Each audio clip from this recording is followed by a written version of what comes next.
Knock knock. আমি জিৎ গাঙ্গুলি, রয়েছি রূপকথা স্ন্যাপস্কেপে। এখানে ঠিক দুর্গাপুজোর আগেই একটি ভিন্ন ধারার এক্সিবিশন অর্গানাইজ করা হয়েছে। তো কেন আমি ভিন্ন ধারার এই প্রদর্শনীটিকে বলছি, আমি পুরো প্রদর্শনীটি ঘুরে দেখাবো এবং এই প্রদর্শনীটি যার মস্তিষ্ক প্রসূত সেই মানুষটিও আমাদের সাথে রয়েছেন। স্যার, আপনার নাম? আমার নাম প্রতাপ দাশগুপ্ত। আচ্ছা প্রতাপবাবু, আপনি যে প্রদর্শনীটি করছেন, যে অর্গানাইজটা করেছেন প্রদর্শনী, আপনি যদি বলেন এই প্রদর্শনীটির কনসেপ্ট সম্পর্কে। কনসেপ্ট বলতে আমি তো মেনলি একজন ফটোগ্রাফার। বহু বছর আগে আমি নিজেও পেন্টিং করতাম।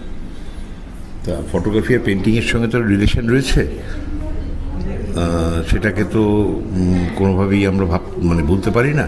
তা এখন একটাই জায়গা যে আমরা যে এক্সিবিশনে যে যাই, কলকাতায় এই মুহূর্তে প্রত্যেক সপ্তাহে প্রচুর ফটোগ্রাফি এবং পেন্টিং এক্সিবিশন হয়। আমরা যাচ্ছি, এক্সিবিশন দেখছি, বেরিয়ে চলে আসছি।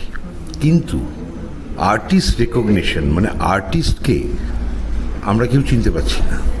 আমি যদি একটা বায়াস হই, আমার যদি ছবিটা পছন্দ হয়, আমি কিনতে চাইলে তখন আর্টিস্টকে খুঁজছি, আর্টিস্ট আমার সামনে আসছে, তার সঙ্গে কথা বলে হয়তো তার ছবিটা আমি কিনছি বা যারা কিনছে। কিন্তু বাদবাকি যারা, তাদের মানুষ চিনবে কী করে?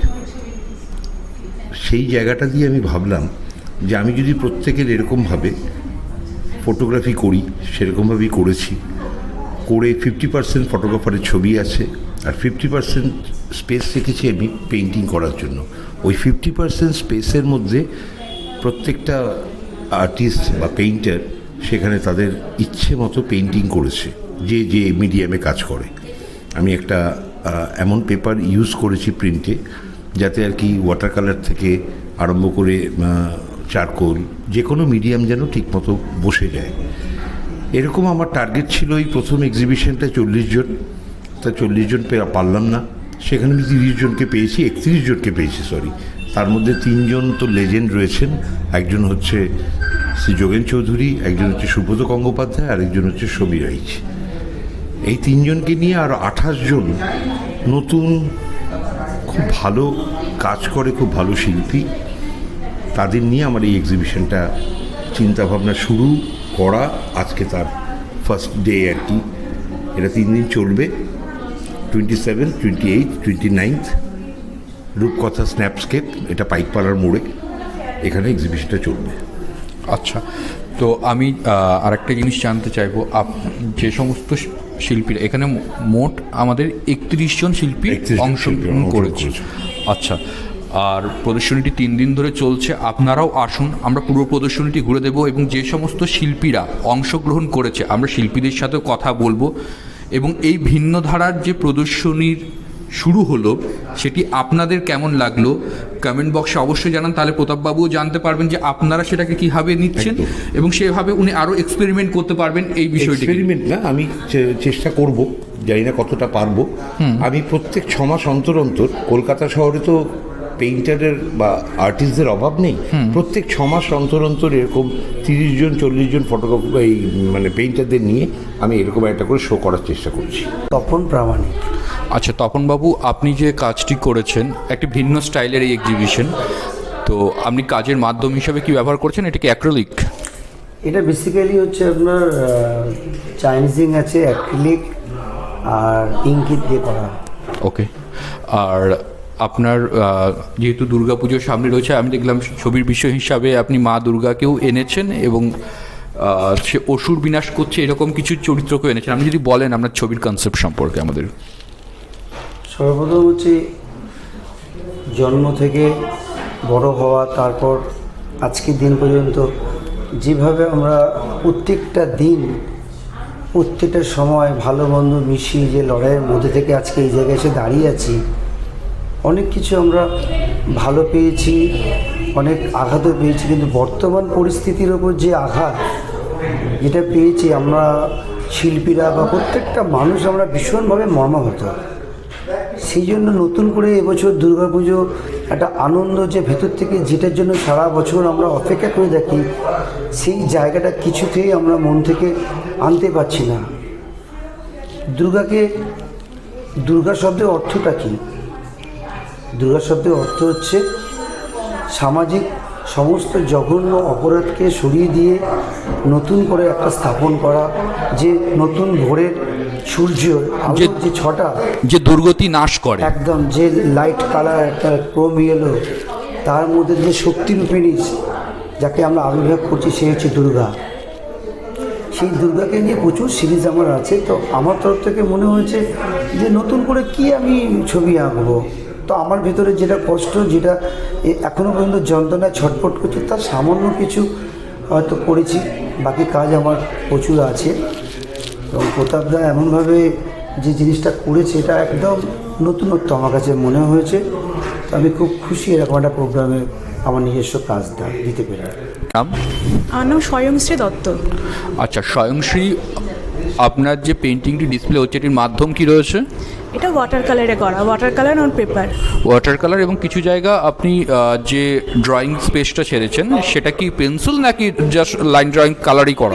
পেন্সিল মানে নর্মাল line drawing পেন্সিল। আমি জিনিসটা পুরো ছেড়ে দিয়েছি, শুধু এক্সপ্রেশনটাকে আমি বোঝানোর জন্য ওই চোখের জায়গাটা আর যে জায়গাগুলো রং আছে সেই জায়গাটা শুধু করেছি। ওয়াটার কালার ইউজ করছেন। আচ্ছা, তো এখানে আমরা দেখছি একটি বাচ্চা মেয়ে যাকে আপনি দুর্গার রূপ দিয়েছেন, তার ত্রিনয়ন এঁকে। তা আপনার কনসেপ্টের সম্পর্কে আমাদের যদি একটু বলেন। আমার কনসেপ্টটা হলো, এটা থিমটা হলো দেবী, মানে আমার চোখে দেবী। আমার এরকম আগে একটা আঁকা আছে, মানে বলতে গেলে সিরিজের মধ্যে দিয়ে চলছে এটা। ওখানে একটা আন্ডার প্রিভিলেজ একটা বাচ্চাকে আমি দেবীর রূপ দিয়েছিলাম, দিয়ে আমি তার হাসিটাকে বলেছিলাম দেবী। তো এখানেও এত ইনোসেন্ট একটা বাচ্চা, তার এক্সপ্রেশনটা ইনোসেন্ট, কিন্তু আমরা সবসময় দেখি যে দেবী মানে একটা ম্যাচিউর একটা মুখ, মা, কিন্তু একটা ছোট বাচ্চার মধ্যে যে দেবী থাকতে পারে সেটাই আমি দেখিয়েছি। মানে আমার চোখে দেবী, এরকম একটা এক্সপ্রেশন, এরকম একটা সুন্দর মিষ্টি হাসি, এই চোখ দুটো। অভিষেক চক্রবর্তী।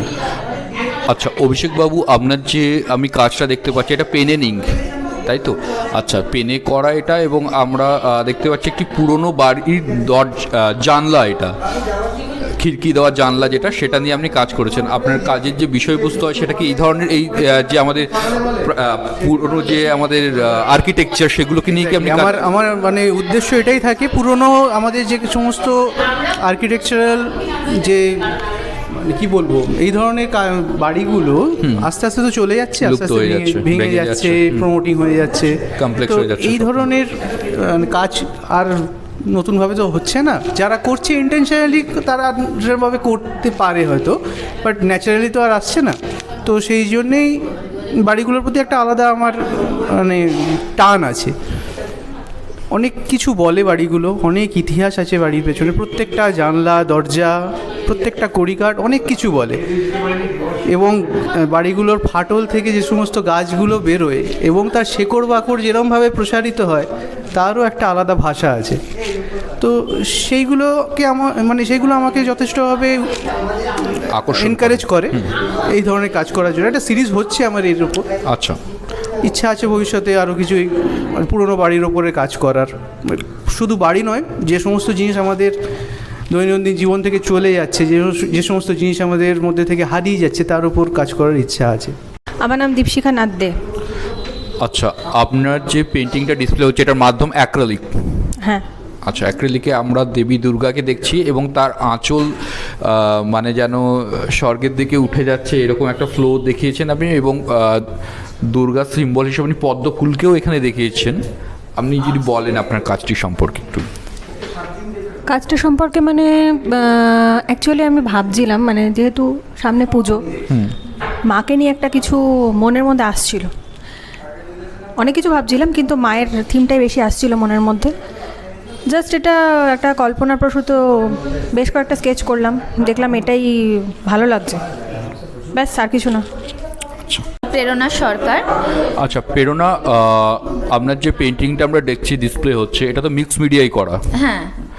ওকে, আমরা দেখছি পুরনো পেপার ইউজ, মানে পুরনো বইয়ের কিছু কাগজকে আপনি ইউজ করেছেন, সফট প্যাস্টেল ইউজ হয়েছে, আর রয়েছে অ্যাক্রিলিক আছে না, অ্যাক্রিলিক একদম নেই। আচ্ছা আচ্ছা, আমি বলছি একটু আমার কনসেপ্টটা সম্পর্কে। সো আমার সাবজেক্ট হলো, আমি divine feminine and divine masculine নিয়ে কাজ করি। So from 2013 I started my journey with this subject, and then Dasha Mahabidya, Kali, all these things. And after a period of time, I develop some of my concept. So this is মানে এটা আরেকটা তার রূপ. So I used here মানে আমি use করেছি a book used to available in our childhood, like everyone can understand that the book kind of like where we can find the story of the getting pleasure and all this male and female embodiment. So I use those kind of books or the pages of those books, and so that book used to call the yellow cover book. So the concept is called the yellow cover, and I collage it, and then I use soft pastel on it, and I have some writing on that. So this is the whole story. So yeah, this is এখানে কিছু আমার মানে random কিছু sketches আছে, আর কিছু আমি genital sign, genetic sign use করেছি, জেনিটাল সাইন ইউজ করেছি, ফেলিক সিম্বল অ্যান্ড ফিমেল জেনিটালকে ইউজ করেছি। তো এটাই মানে এটাই আমার আচ্ছা, আপনি সাবজেক্ট যেটা বললেন, ওকে, সাবজেক্ট ছবিটার আপনি টাইটেল কি দিয়েছেন? The concept is yellow cover.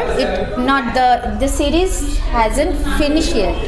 So right now the concept is yellow cover. I didn't give any title till yet because I didn't find the proper title for it. But right now it is a concept. So I started this story, this concept. So it's like এটা মানে আমি করছি এই মুহূর্তে। ওকে, মানে এটা আপনার যে সিরিজটা চলছে সেই সিরিজের একটা পার্ট। ওকে, মানস মণ্ডল। আচ্ছা মানসবাবু, আমরা যেমন জানি আপনার ছবির সাবজেক্ট সম্পর্কে, আপনি হর্স নিয়ে কাজ, একটা সিরিজ আপনার চলছে অলরেডি, এখানেও আমরা দেখছি হর্স নিয়ে আপনি কাজ করছেন এবং হর্সে পেন অ্যান্ড ইঙ্ক ইউজ হয়েছে। ইঙ্ক আর অ্যাক্রিলিক আছে সেখানে? না, অ্যাক্রিলিক না, শুধু ইঙ্ক আছে, পেন ইঙ্ক আছে, আর সুলেখার কালি আছে, সুলেখা কালি আছে, কালি ইউজ করা আছে। ওকে ওকে ওকে, ঠিক আছে। আর আপনার তো গতিটাকে ইউজ করেছেন আপনি হর্সের, আমি দেখছি, এবং সেখানে ব্রেক করার জন্য একটা ঘোড়ার পা আপনার নিজের বডির উপর দিয়ে করেছেন, সেটাকে চাপানোর জন্য। মানে ছবির সঙ্গে নিজেকে একাত্ম হর্সটা একটা কলেজ লাইফের আমার একটা প্রিয় সাবজেক্ট। তো আর্ট কলেজ থেকে পাস আউট করার পর হর্স, মো স্টাডি এগুলো নিয়ে কাজ করেছি প্রচুর। তো পরবর্তী সময় এখন ফিগারেটিভ কাজের সঙ্গে সঙ্গে সেই আমার আগেকার সেই স্টাডিগুলো একটুখানি বেস করে একটু কাজগুলো আর একবার করে রিপিট করতে চাইছি, বা সেই কাজগুলো একটু উঠে আসছে। তো হর্সের সঙ্গে সঙ্গে অলরেডি আমি ফিগারেটিভ কাজও করছি, বাট হর্সটা আমার এখন ফেভারিট সাবজেক্ট, আমি এটা কাজ করছি অনেক। আর ফিগারের সঙ্গে কী করে হর্সটাকে কম্বাইন করবো সেটা নিয়েও একটু ভাবনা চিন্তা করছি। ওকে।